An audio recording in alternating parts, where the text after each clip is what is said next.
Hey, I have a short story for you about an experience I had at 3 a.m. if you're interested in. Well, my name is Ari. I am Albanian, but I was born and still living in Greece. 6 years ago, after my parents got divorced, me, my mom and my brother moved to a new house, since my father wasn't still as stupid enough and didn't let us stay in our old one. So we found a really good place, really cheap to rent and really quiet. But it is really close to our city's graveyard. It was and still is creepy to wake up every morning and see the graves, especially at nights. This explains the reason why the rent was cheap. By the time we moved here I was 12. Now I am 18 and I can say that I kinda got used to the idea of living close to the graveyard.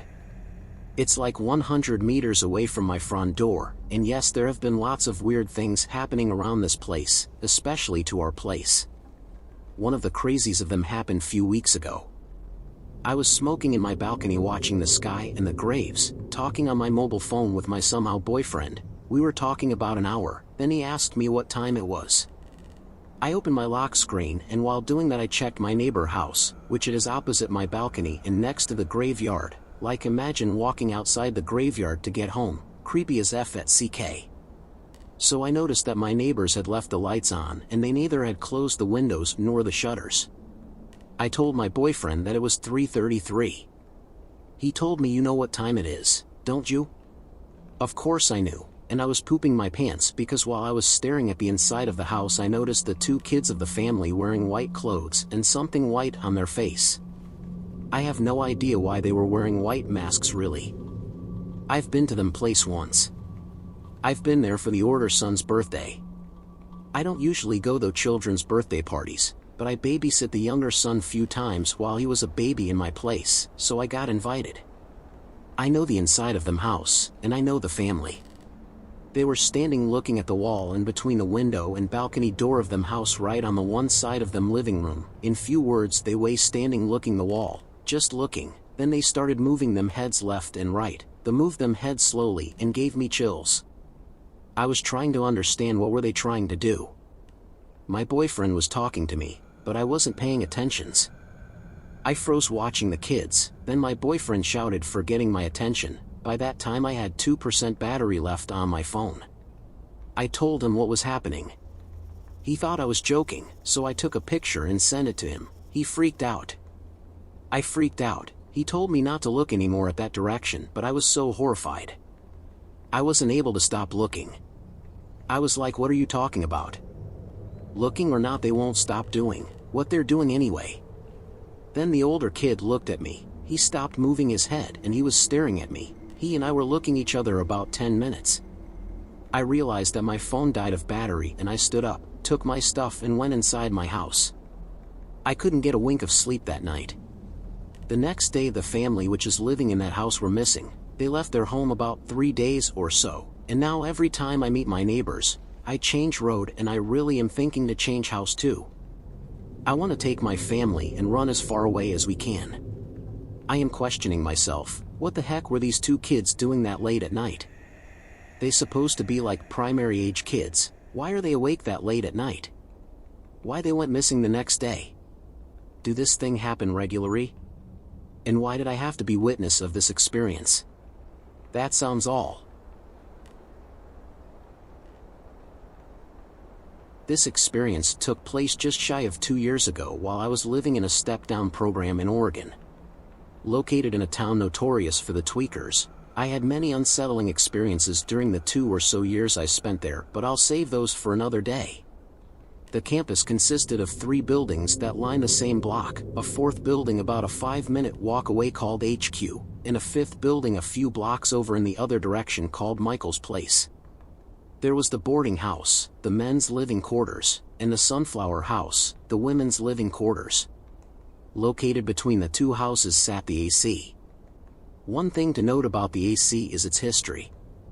Before it was purchased and renovated by the founders of the program, it used to be a Red Cross, with a morgue in the basement. One evening, I was approached by a couple of my friends. One of them had found an Ouija board in the boarding house and wanted to see if we could get it to work. Naturally, we decided the best place to use the board would be in the AC due to its past. So we all gather in the hallway that connects the entrance of the building to the study lab. Since it's after productive hours, most of the students are hanging out in the study lab socializing, so the environment is pretty loud and chaotic. We probably sat there for 20 to 30 minutes asking question after question, anything to make contact with a spirit. We were all disappointed when nothing happened. Being the stupid 19-year-old I was, I asked if I could borrow the Ouija board that night. The friend who had found it handed it over and didn't bat an eye. I knew you were not supposed to use an Ouija board by yourself, yet I still did. That night was one of the most terrifying experiences regarding the paranormal that I have ever been through. The living space of the Sunflower House was split up into 3 apartments in a communal area connected by a locking door to the staff office.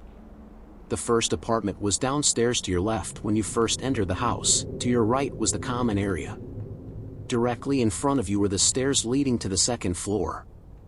At the top of the landing, there was an apartment to your left and to your right.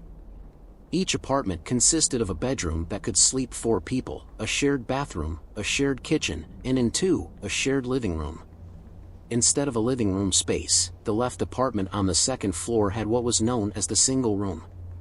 In order to be moved into that room, a student would build trust and prove that they were responsible enough to be placed in that room.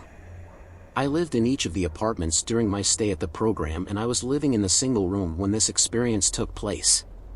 Walking in, there was a twin bed shoved against the same wall as the door. On the opposite wall, beneath 2 windows, sat a dresser. My closet was located on the far end of the room, the doorway between the bed and the dresser.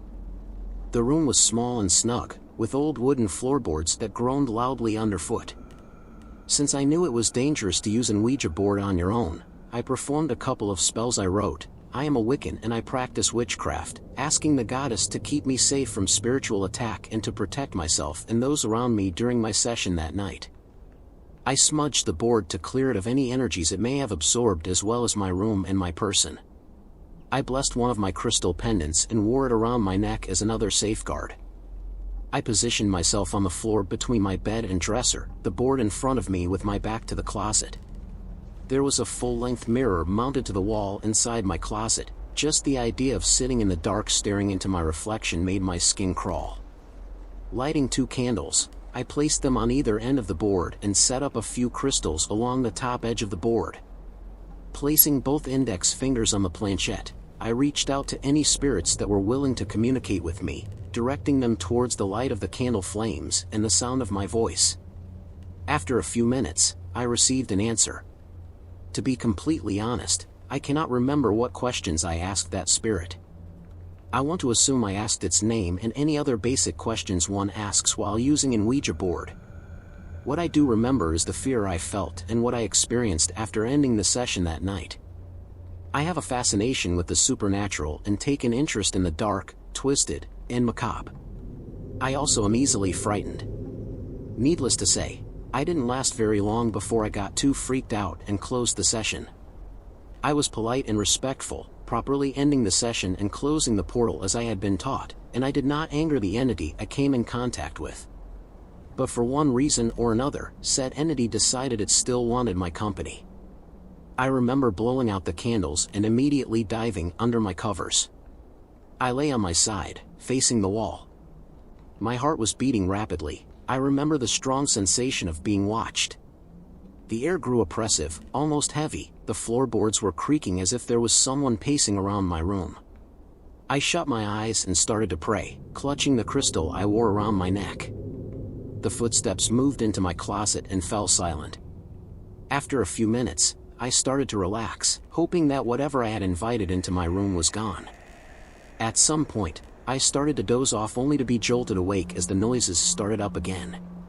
Whatever it was would walk the length of my room, slowly, deliberately. I could feel the entity looking down at me. After some time, it would make its way back to the closet. This lasted most of the night. I spent the entire night on my side, begging for the goddess to protect me and keep me safe. I was absolutely petrified. Eventually, sleep did come. Whether I had passed out from fear or plain exhaustion, I am not sure. The following morning, the atmosphere of my room felt noticeably lighter. When I gave the Ouija board back to my friend, he asked if anything had happened. Unsure of what to tell him, I said I didn't want to talk about it. Over the course of the next few days, the activity in my room decreased in intensity and then stopped altogether. I've used an Ouija board twice in my life prior to this, both times with groups of other people, and I don't think I am going to touch one again. Heed the warning of someone who didn't listen: do not use the Ouija board alone. During 8th grade, my middle school band was taking a trip to Chicago to play at one of the museums. The bus ride was long and boring, but nothing out of the ordinary. It wasn't until we got back to the hotel after dinner did things start to happen. We split into groups of 3 in each room to sleep. While walking up the stairs, I got an eerie feeling, but I put that to the back of my mind, thinking it was because I am not used to being surrounded by so many people in one day. I was in a room with 2 of my friends. I will call them AJ and Cece for the story. Once we got settled, we decided to play games. I personally did not believe in ghosts at this time, but this completely changed my mind even 8 years later. I brought an Ouija board thinking it would be a funny idea, the dumb things we do as kids, huh? Well, at this time hotels always had a Bible. Unsure if they still do this now, we jokingly set it up on the nightstand, turned off the lights except my one phone flashlight. AJ and I both agreed to play, but Cece was too scared, and I am not one to pressure anyone into anything they aren't comfortable with. We set up the board on the floor. Cece remains on one of the beds. As Cece and I giggle, not believing this can work, AJ hushes us. She is very religious. I've known her since I was in kindergarten, and she always has been. She was more serious during this. The first question we ask the board: is anyone there? Our fingers barely touching the Ouija board piece, it starts moving to yes. I look at AJ, thinking this must be some kind of joke. Next I ask, do I know you? It starts moving to no. But way slower than it did, sneering the first question, almost hesitated. AJ looks at me with a smirk, haha, very funny. Right as she says this, I let go of the piece. Bro, that was not freaking me. At this moment, Cece starts to scream.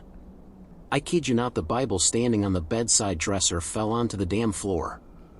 I almost shit myself as I look to AJ and my phone light turns off. Cece runs to turn on the light, and when it's on, I notice a scratch down my leg. I am unsure if I did this to myself when getting scared or what, but it was freaky. After that, my teacher came knocking on the door and took the Ouija board away from us. You thought this is where it ended? Nope. It gets worse. Fast forward, we get back from the trip and my parents come to my middle school to pick up my game. I don't know why I wanted them to pick it up. I guess I was mad my teacher just thought they could take a game from me that they gave me permission to take on the trip. Anyways, I come home and put it in my closet. You know how you were supposed to say goodbye to the board? Well, I forgot to include that part in my story because we didn't. Gosh, we were so dumb. About a month or so later, my house randomly catches on fire. It was an accident, something hot in the garage, but guess what area of my house burned first? The FING closet. I don't think it was a coincidence.